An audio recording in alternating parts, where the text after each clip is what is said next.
Hello and welcome to another video. My lighting's not the best, but I am here. In today's video, I'll be walking you to a recipe gallery that uses only React to display a curated list of recipes which focuses on rendering static data. To start, I read npm create byte at latest recipe gallery, couple of dashes template React, using byte to get all set up. Then I switched the directory to recipe gallery and started the development server with npm run dev. The recipe .gallery JSX component is responsible for rendering the gallery of recipes, and I created a components folder inside the src folder with a file called recipe gallery.jsx inside of the components folder. I also created recipes.js inside the src folder um, where the recipes live and exported the recipes.js via an array export. Uh, recipes.js is treated as a single source of truth, and keeping recipe gallery separate allows for component reusability and frees from concerns over affecting logic within the application. The data is statically rendered and doesn't change during the app lifecycle.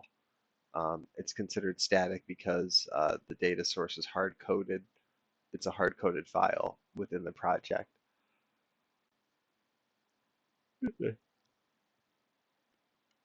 Static rendering, specifically rendering static data within a component, is the low maintenance way to build.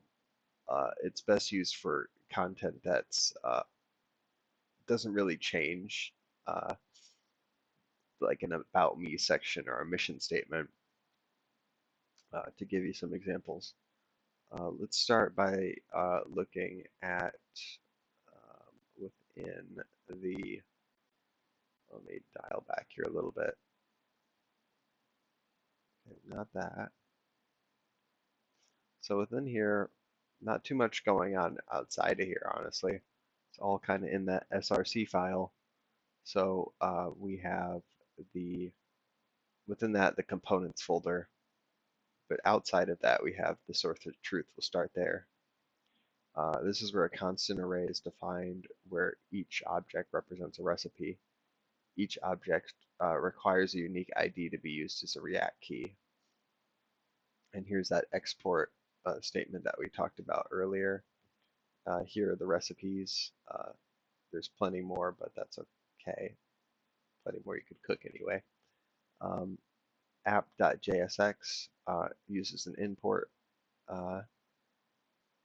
app.css, and then this function here uh, what uses class name app because it's JSX syntax now, um, along with a little bit of information about it.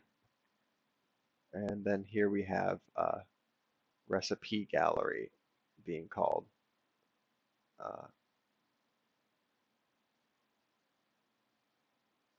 Not much other than that. The export statement at the bottom. We looked at that. Now finally, yeah, this is where the logic lives really. Recipe gallery.jsx. The component imports the data and uses the .map function.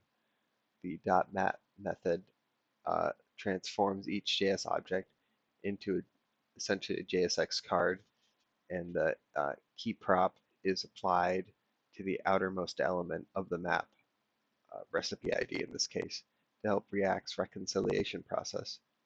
Also, nested mapping over the ingredients array inside each recipe occurs to create a sublist.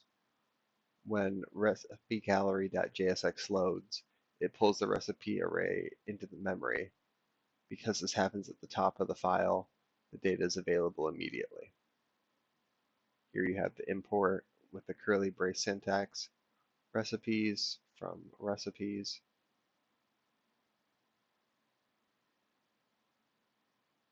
And then, oh, whoops, I clicked the wrong thing.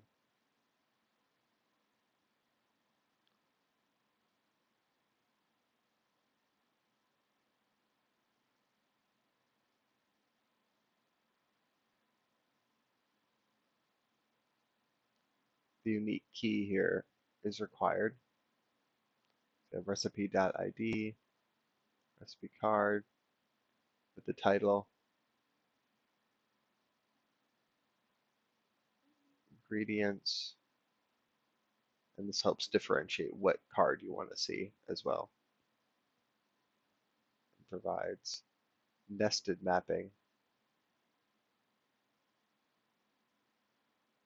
just to look at the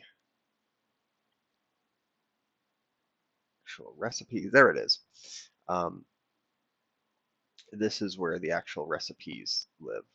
So JS to JSX using props, and in this case, uh, really utilizing